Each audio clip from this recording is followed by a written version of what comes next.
Hello everyone, welcome to study Chakra. तो एक बहुत ही इंटरेस्टिंग टॉपिक हम लोग स्टार्ट करने जा रहे हैं, दैट इज रोटेशनल मोशन। देखो, रोटेशनल मोशन थोड़ा सा काफ़ी लोगों को कंफ्यूजिंग लगता है क्योंकि इसमें चीज़ें घूमने लग जाती है। अभी तक हमने जो देखी थी चीज़ें वो सीधी सीधे जा रही थी, तो जब चीज़ें घूमने लग जाए तो थोड़ा सा कंफ्यूजिंग ज़रूर हो जाता है, लेकिन अगर वो समझ में आने लगे घूमते हुए चीज़ें तो इंटरेस्टिंग भी काफ़ी हो जाता है। ठीक है, तो मेरे लिए काफ़ी इंटरेस्टिंग टॉपिक रहा है। लेट्स सी कि आप किस तरह से इसको डील करते हैं। ठीक है, रोटेशनल मोशन का एग्जांपल आपने कई जगह पे देखा होगा। जैसे घर में अगर आपका फैन घूमता है, अगर आप सपोज करो फैन ऑन कर देते हो, स्विच ऑन करते हो, तो वो घूमने लग जाता है। So your fan is performing rotational motion. In fact हमको पता है कि हमारा अर्थ जो है वो अपने एक्सिस के अलॉन्ग घूमता है, रोटेट करता है। So it is also performing rotational motion. अगर आप कभी झूले में बैठे हो, जो बड़ा सा जाइंट व्हील होता है ना, उस जाइंट व्हील में अगर आप बैठे हो तो हमको पता है कि वो जाइंट व्हील भी इस तरह से घूमता है। That means it is performing rotational motion. अगर आपने महाभारत का सीरियल देखा हो तो उसमें एक एपिसोड में श्री कृष्ण ने शिशुपाल का वध किया था। तो शिशुपाल का वध करते समय वो अपने उंगली पे सुदर्शन चक्र ले आते हैं। वो सुदर्शन चक्र भी घूमते रहता है, मतलब वो सुदर्शन चक्र रोटेशनल मोशन परफॉर्म करता है। सो ऐसे बहुत सी चीजें हमको दिख जाती है जो रोटेशनल मोशन परफॉर्म करता है। इनफैक्ट अगर आप कोई कार चला रहे हो या फिर कोई भी व्हीकल चला रहे हो तो उसका जो पहिया होता है, that is also performing rotational motion. ठीक है, तो स्टार्ट करते हैं रोटेशनल मोशन का स्टडी। देखो स्टूडेंट्स, जब हम एक सिंगल पार्टिकल की बात करते हैं, राइट, एक ही पार्टिकल है, तो मैंने आपको पहले भी बताया था कि एक सिंगल पार्टिकल को हमेशा हमको मानना पड़ेगा कि it is a point particle, right. उसका मास कितना भी हो सकता है, आप उसका मास वो हैवी हो सकता है, बहुत लाइट हो सकता है, भारी हो सकता है, हल्का, लेकिन वो अगर सिंगल पार्टिकल है, एक ही पार्टिकल की जब हम बात कर रहे हैं, then it has to be a point particle. उसका उसका जो डायमेंशन है वो नहीं हो सकता। पॉइंट का कोई डायमेंशन, साइज या शेप नहीं होता। तो जब हम सिंगल पार्टिकल की बात करते हैं then it has to be a point particle, right. और जब सिंगल पार्टिकल हो, सिंगल पार्टिकल के मोशन की बात करें, तो एक अकेला सिंगल पार्टिकल जो कि एक पॉइंट पार्टिकल है, वो सिर्फ दो तरीके के मोशन को परफॉर्म कर सकता है। एक तो रेक्टिलिनियर मोशन और दूसरा कर्विलिनियर मोशन। ठीक है, इसके बारे में हम ऑलरेडी बात कर चुके हैं सर्कुलर मोशन में, फिर से देख लेते हैं। पार्टिकल अगर स्ट्रेट लाइन में जाए, सीधे सीधे जाए स्ट्रेट लाइन में, तो हम बोलते हैं कि it is performing rectilinear motion. ध्यान रहे, मैं एक सिंगल पार्टिकल की बात कर रहा हूं। अगर वो किसी कर्व में जाता है, इस तरीके से, कर्व कैसा भी हो सकता है, ऐसा हो या फिर इस तरीके का कर्व हो, अगर वो घूमता है, स्ट्रेट लाइन में नहीं रहता, घूम जाता है, किसी कर्व के अलॉन्ग उसका मोशन होता है, तब हम बोलते हैं it is performing curvilinear motion. समझ में आ रहा है? तो दो तरीके से एक सिंगल पार्टिकल जा सकता है, या तो वो सीधे सीधे स्ट्रेट लाइन में जाए तो हम उसको रेक्टिलिनियर मोशन बोलेंगे, या फिर अगर किसी कर्व के अलॉन्ग घूमे तो उसको हम लोग कर्विलिनियर मोशन बोलते हैं। अब इसमें वेरिएशंस आ सकता है, जैसे कोई पार्टिकल मान लो ऐसे जाए, तो यहां पे भी आप देखोगे कि इस पॉइंट से इस पॉइंट तक वो स्ट्रेट लाइन में जाता है, राइट। फिर यहां से यहां तक फिर से वो स्ट्रेट लाइन में जाता है। यहां पे वो मुड़ गया था, उसने एक शार्प टर्न लिया, शार्प टर्न लेने के बाद फिर से वो स्ट्रेट लाइन में जाने लगा, फिर इस पॉइंट से इस पॉइंट तक वो स्ट्रेट लाइन में जाता है। तो ये बार बार क्या कर रहा है, डायरेक्शन बदल के अपना स्ट्रेट लाइन मोशन में ही परफॉर्म कर रहा है, जिसका मतलब वो रेक्टिलिनियर मोशन परफॉर्म करता है। यहां से लेकर यहां तक रेक्टिलिनियर मोशन, फिर उसने अपना डायरेक्शन चेंज किया और फिर से रेक्टिलिनियर मोशन। समझ में आ रही है बात? क्योंकि वो स्ट्रेट लाइन में ट्रैवल कर रहा है। मोशन अगर ऐसा हो तो इस तरीके से, तो देखो वो अलग अलग कर्व पे क्या कर रहा है, जैसे इस कर्व पे पहले गया, फिर इस कर्व पे गया, तो अगेन वो अलग अलग कर्व के अलॉन्ग ही पार्टिकल मोशन कर रहा है। तो ये भी क्या कर रहा है, इसमें वो कर्विलिनियर मोशन ही परफॉर्म कर रहा है। तो इस तरह के मोशन को भी हम लोग इसी दो कैटेगरीज में डाल सकते हैं, रेक्टिलिनियर मोशन और कर्विलिनियर मोशन। आपने कुछ और मोशन का नाम सुन रखा होगा, जैसे कि ऑसिलेटरी मोशन या फिर सर्कुलर मोशन। इन मोशंस को भी हम लोग इसी के अंडर डाल सकते हैं। जैसे कि अगर मान लो एक पेंडुलम है, पेंडुलम से एक मास अटैच्ड है, again we have to assume it is a point mass, क्योंकि एक सिंगल पार्टिकल की बात कर रहे हैं हम लोग। तो ये देखो, अगर सपोज करो हमने इसका एम्पलीट्यूड ज्यादा नहीं रखा, थोड़ा सा एम्पलीट्यूड ही रखा है, then it is almost move in a straight line, और ये इस तरह से ऑसिलेट करते जाता है। ठीक है, कोई भी पार्टिकल अगर मान लो इस तरह से स्ट्रेट लाइन में ऑसिलेट कर रहा है तो आप उसको ऑसिलेटरी मोशन बोल देते हो। लेकिन मैं ये बोल रहा हूं कि ये ऑसिलेटरी मोशन जो है ये भी रेक्टिलिनियर मोशन का ही एग्जाम्पल है, क्योंकि इसका मोशन एक स्ट्रेट लाइन में ही हो रहा है। अगर आप ध्यान से देखो तो अगर सपोज करो मैंने इसका एम्पलीट्यूड ज्यादा कर दिया, इसको उठा के हमने यहां से फेंक दिया, तो अब ये इस तरह से ऑसिलेट करेगा। अगेन आप बोलोगे कि ये ऑसिलेटरी मोशन परफॉर्म कर रहा है क्योंकि वो आगे पीछे इस तरह से ऑसिलेट कर रहा है।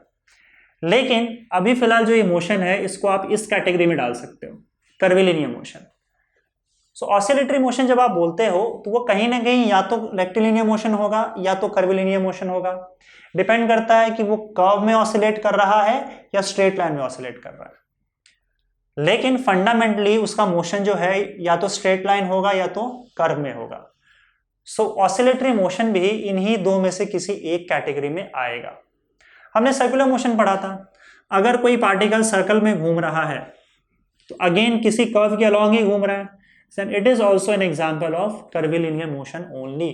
तो एक सर्कुलर मोशन का एग्जाम्पल भी कर्विलिनियर मोशन का ही एग्जाम्पल होता है।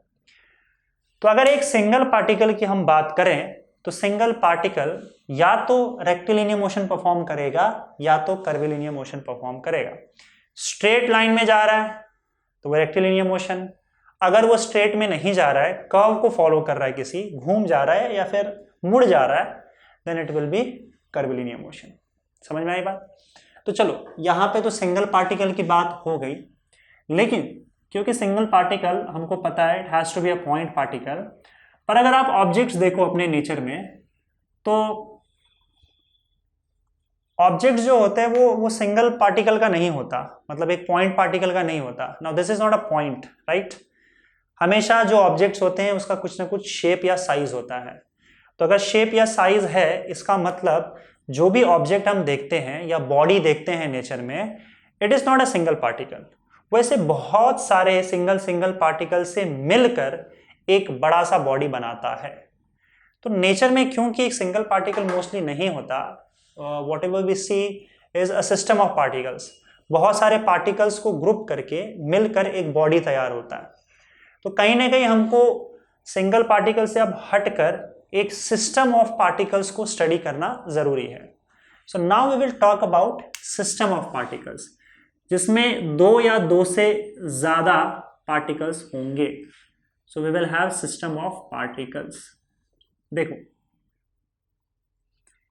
एक सबसे सिंपल सिस्टम क्या हो सकता है जिसमें सिर्फ दो पार्टिकल हो, राइट। और नॉर्मली जब हम देखते हैं तो किसी भी बॉडी में बहुत सारे पार्टिकल्स होते हैं।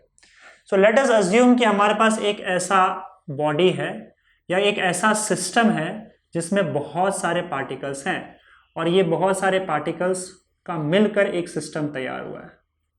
ठीक है, and this is what we call system of particles. ठीक है, तो जब मैं बॉडी की बात करता हूं किसी भी, तो ये समझ लेना कि उस बॉडी में बहुत सारे पार्टिकल्स हैं, and a body is nothing but a system of particles. Clear है? ओके, नाउ ये जो सिस्टम ऑफ पार्टिकल्स है वो दो तरीके से हो सकता है या दो टाइप का हो सकता है। ठीक है, सिस्टम ऑफ पार्टिकल से जो बॉडी बनता है वो बॉडी या तो रिजिड होगा, जिसको हम लोग रिजिड बॉडी बोलेंगे, या फिर ये नॉन रिजिड हो सकता है, नॉन रिजिड बॉडी। अब इन दोनों में क्या डिफरेंस है वो देखो।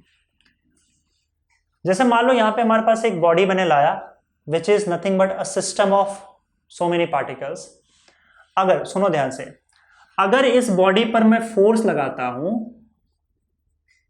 चाहे उस फोर्स का कुछ भी वैल्यू हो, और दो पार्टिकल्स के बीच में जो भी डिस्टेंस है, मैं कोई भी दो पार्टिकल पकड़ लूं, अगर उन दो पार्टिकल के बीच का डिस्टेंस चेंज नहीं होता, फिक्स हो जाता है, तब उसको मैं बोलूंगा it is a rigid body.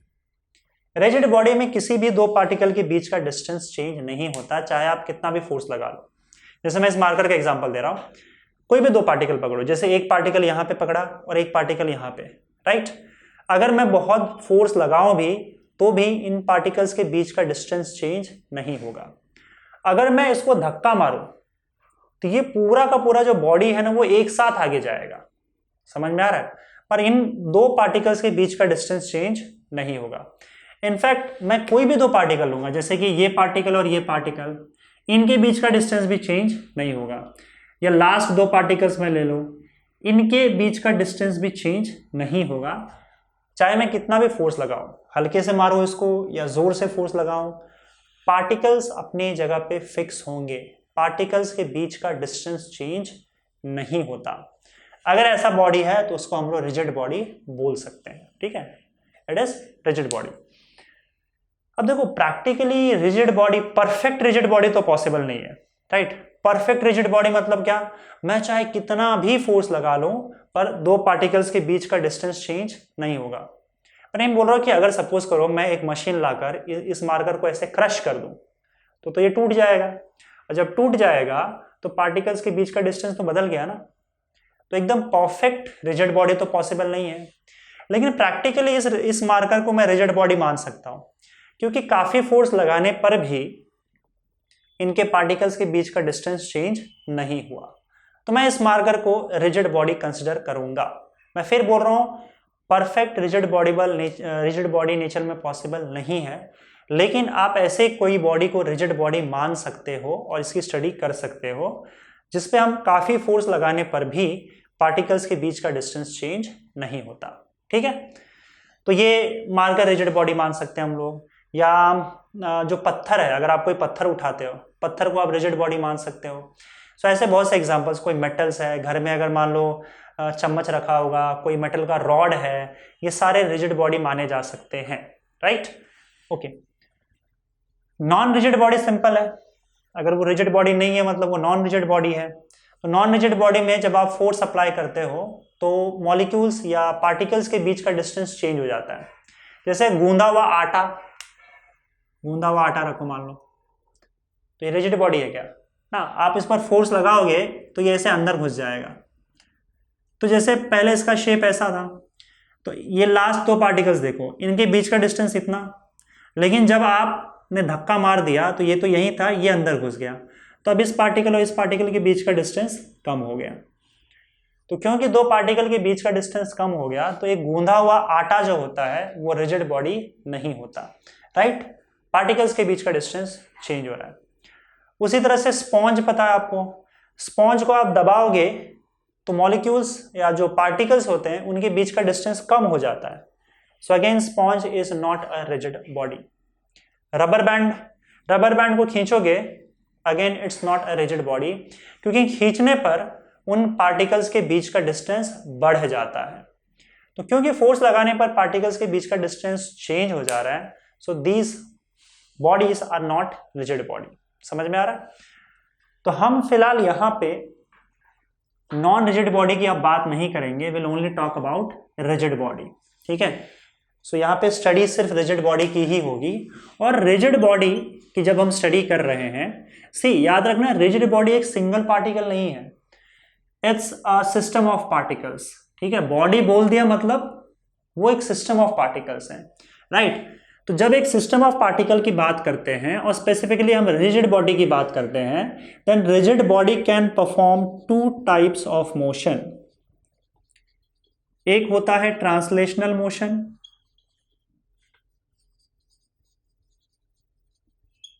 दूसरा होता है रोटेशनल मोशन। ये दो टाइप्स ऑफ मोशन परफॉर्म कर सकता है कौन, रिजिड बॉडी। रिजिड बॉडी क्या है, it's a system of particles जहां पे दो पार्टिकल के बीच का, किसी भी दो पार्टिकल के बीच का डिस्टेंस चेंज नहीं होता, चाहे आप कितना भी फोर्स लगा लो, एक्सटर्नल फोर्स, बाहर का फोर्स। रिजिड बॉडी दो तरीके के मोशन को परफॉर्म कर सकता है, ट्रांसलेशनल और रोटेशनल मोशन, और इन्हीं को हम लोग स्टडी करने वाले हैं, ठीक है। अच्छा, क्योंकि अब हम लोग यहाँ पे ट्रांसलेशन मोशन भी देखेंगे और स्पेसिफिकली हम लोग किसके बारे में स्टडी करेंगे, रोटेशनल मोशन के बारे में स्टडी करने वाले हैं। तो ये जो मोशन है it is performed by rigid body. समझ में आ रही बात? जो रोटेशनल मोशन है वो किसके द्वारा परफॉर्म किया जाता है, रिजिड बॉडी के द्वारा। सो बेसिकली रोटेशनल मोशन के स्टडी को हमने एक और नाम दे रखा है and that is rigid body dynamics.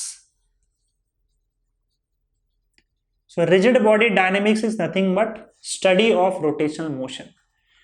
Rotational motion के स्टडी को हम लोग रिजिड बॉडी डायनेमिक्स क्यों बोलते हैं? क्योंकि रोटेशनल मोशन जो होता है वो रिजिड बॉडी द्वारा ही परफॉर्म किया जाता है, इसलिए हमने इसको एक और नाम दे रखा है। Study of rotational motion is also called rigid body dynamics. ठीक है, क्लियर है? अच्छा, एक और चीज आपको याद रखना है कि जब मैं ट्रांसलेशनल मोशन और रोटेशनल मोशन की बात कर रहा हूं, this motion is perform by rigid body, जो कि एक सिस्टम ऑफ पार्टिकल्स है, सिंगल पार्टिकल नहीं है। सिंगल पार्टिकल ये मोशन परफॉर्म नहीं कर सकता, या फिर जब हम सिंगल पार्टिकल की बात करते हैं तो ट्रांसलेशनल और रोटेशनल मोशन का कोई लॉजिक नहीं है। ट्रांसलेशन और रोटेशनल मोशन सिंगल पार्टिकल के लिए नहीं होता, it is for system of particles, बहुत सारे पार्टिकल्स होंगे, और स्पेसिफिकली रिजिड बॉडी, वो जो सिस्टम ऑफ पार्टिकल्स होगा वो क्या होगा, रिजिड बॉडी होगा। तो ट्रांसलेशनल मोशन और रोटेशनल मोशन जैसे मैंने बोला, then it has to be a body, rigid body, जिसमें बहुत सारे पार्टिकल्स होंगे।